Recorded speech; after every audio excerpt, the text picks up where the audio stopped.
So this is the Lofree Hyzen. It's been a while since I've seen this many advertisements and almost reviews for a keyboard project or product, same thing, in a long time. Lofree has made this product called the Heisen, and it is very interesting. They did send this unit over today. It is a sponsored stream. It will not stop me from being honest. I already have a few little notes about this project. Stuff that I think is just more surface level. I think until we actually see it, I won't know. But until then, let's see. So the Heisen is Lofree's newest gaming project. Here's the hard shell case for it. It is quite unique, actually. You know, it's weird. Like, when I look at it, I don't think gaming. I kind of just think of, like, fun board. But it has a lot of gaming components on the inside. Mainly, it has TMR. And if you guys aren't aware, there's TMR and there's Hall Effect. Hall Effect and TMR both use magnets. TMR is technically, the gist of it, more power efficient. From what I also understand, I've never really looked at a TMR board. You can also use MX switches with TMR. Before we even open it, that's one of the standout features of this board. The board also has some interesting price points. It is going to be on Kickstarter. Think of what you will of Kickstarter. If you've had bad experiences with it, use your own discretion when it comes to Kickstarter. I think it's no different from any other vendor running their own projects. But yeah, so pricing is the follows. They have Kickstarter early bird pricing. It is going to be $189 on Kickstarter. However, after the Kickstarter or group buy, it's a group buy. It's essentially a group buy. After it's done, it will be $279. Quite the jump in price. I think for $190, so $189, this is going to be quite the competitive product to look at right now. I want to look at it both from the $190 perspective and $280 perspective. This is the most out there case I have seen for something in a hot minute. It is it is cool, but also looks a little bit more impractical, but cool. It kind of looks like something like a VR headset, right? Well, I will admit, the case has lost some of its luster now that I can't really open it very well, but the zipper wouldn't pull back, and I'm not about to fiddle with it for the rest of the stream. All right. Well, damn. Yeah, I know. I'm dead. Me too. The zipper not doing well. It wouldn't pull back all the way, but oh well. It is what it is. So we got some accessories. We have more accessories and the keyboard. Yeah, I guess, okay, in theory, this is a cool case. A little impractical, though. No. Definitely wow-worthy. Doesn't really open very well. Kind of a struggle. I think it's because they have this, like, little... Let me show you guys. They have this, like, barely available space for this little cord to go through. So, I don't know. This is a CNC keyboard from Lofree. It's... However, there's a lot of stuff inside here that I think make the $190 price point feel very, very, very, very good. Almost like a steal. But let's take a look. Visually, right off the bat, I like it. This is cool. Again, I've already seen tons of photos from everyone else looking at this, but yeah, I like the aesthetic of this a lot. The anno looks really good. I'm going to peel off this sticker here. But here, if you guys want to see from a closer look, this is nice. It's a very high typing angle. It's 12 degrees. I've typed on things like this. I can tell you right now, it is extremely fatiguing to type at 12 degree typing angle. You're going to have to really, really, really want to type that way. And you're going to have to be comfy with 12 degree. But, wow, this is something. This looks great. Here is the side profile. A little toggle here on the side too. Here is the bottom of the board. Clean. They have the USB-C recessed in this little port in which they've also, I guess this is a plastic shroud on the port. They've also managed to hide some of the legal stuff on the inside here, which I think is super duper smart. And when I saw this, I really wanted to comment on that. And then this is some more legal stuff, but it's done in a way where it's a little tougher to see. Ooh, my camera didn't like that. A little tougher to see here. This is neat. They got a volume rocker. Ooh, nice clicks. With a, what is this? Another knob here for some different versions of the keyboard here. So wireless, cable, and off. Although they labeled it WLS, off, and cab. I don't know if you guys can see that. I don't like the label names, but I guess it doesn't really matter. Damn it. In the front, we have this really cool LED bar where they've hidden designed by Lofree, and I don't even mind that, man. And this does have hidden screws, in which you can see right over here. So a hidden screw design, which we're going to be tearing open the case as well. I'm not the biggest fan of like transparent, icy looking keycaps personally. I kind of like when they're just a solid color, but I don't think they're taken away from this board. The only thing maybe I'm not a huge fan of is this little blocker thing over here. I think that's, I mean, I guess it suits the keyboard a little bit. I would have actually preferred this being like straight black or something like that. They're removing the Heisen logo on the case and keycaps, by the way. That's really smart of them to remove it on here. This is like one of the few times where the company's slogan or logo or brand name or whatever you want to say isn't that bad. I don't like the Lofree logo here. They could have removed, are they removing this?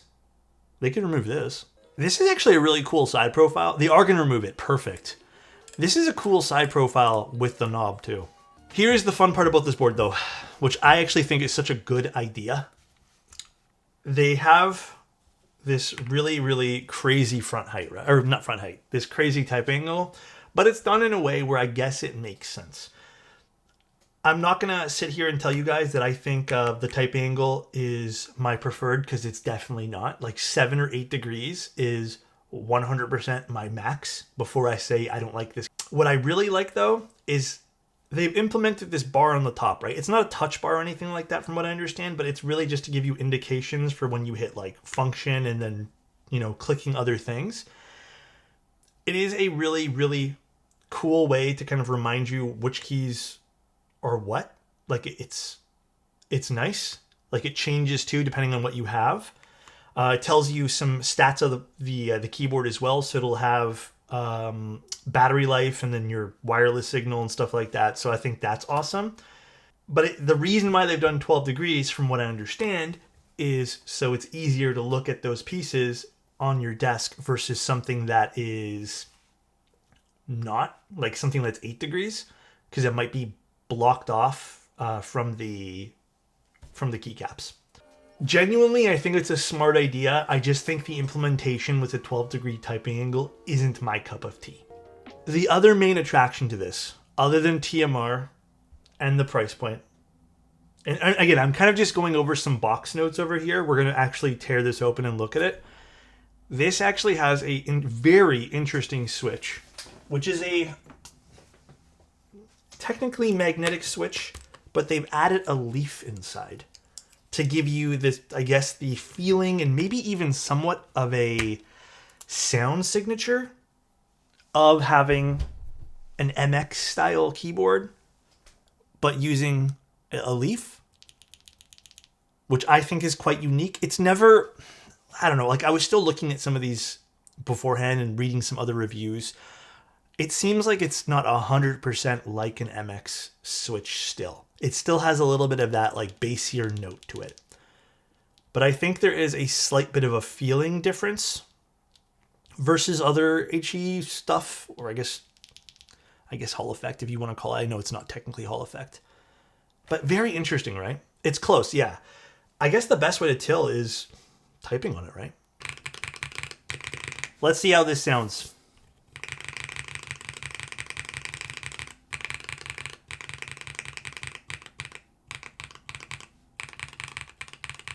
I mean, the alpha's not that bad.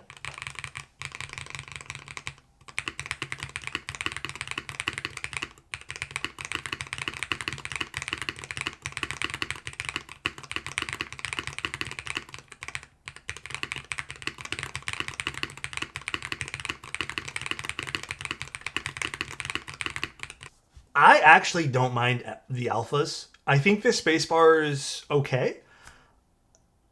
This is interesting sounding with all the foams. And I saw someone mention, how would this, I guess, pan out for competitive gaming versus like other keyboards? Dude, I'm going to be real with you. I probably would not be very happy with this for competitive gaming. I don't think this would be comfortable in the long run. I have typed on for an extended period of times, roughly around, I think it was like a 13-degree keyboard. This is 12-degree, okay? So this is not very much different. I think any long gaming session, tilting your wrists upwards like this is going to be very, very, very difficult. I think this might be better for someone who's a bit more into casual video games. Casual has to be the only thing here. Like, I don't see someone using this for like long periods of time. Let's take this thing apart. Oh, never mind. So this is 2-piece. So why do they keep saying single piece of aluminum? There's some stuff I don't like on the internals. I'll tell you that much. I don't think they want you to open this thing up. So, okay. A few things about the internals. They've put a little piece of, I'm guessing, some sort of electrical tape. We do have some foam that's not adhered to the back of the PCB. Congrats, Lofree. You're like one of the few people to do that these days. But I don't know what they did here. They've added an adhesive piece.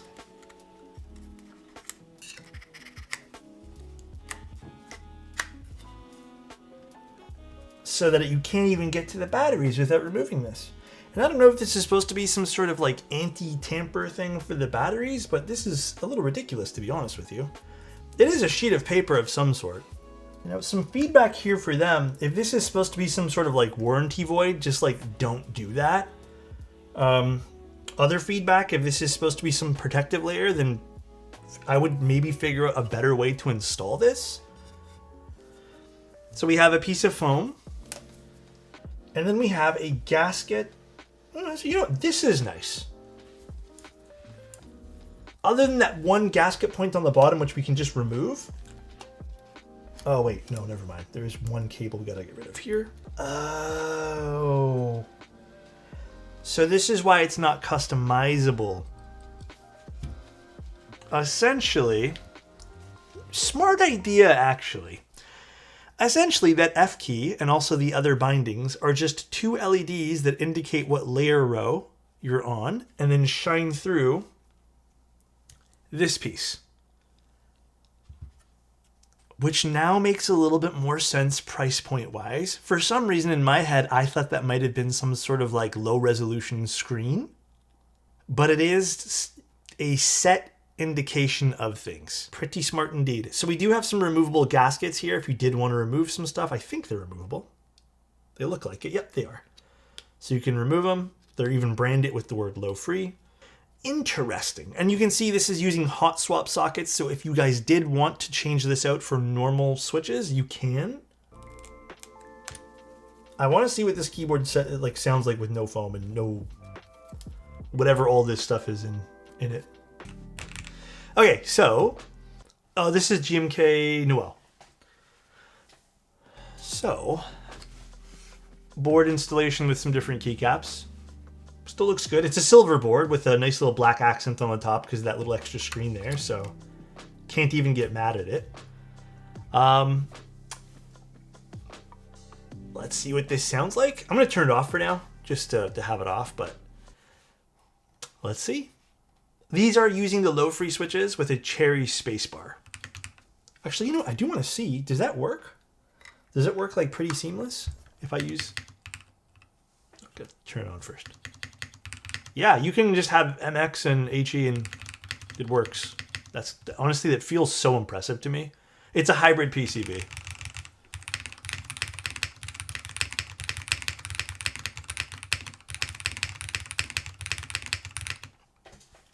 So here it is with the cork mat now.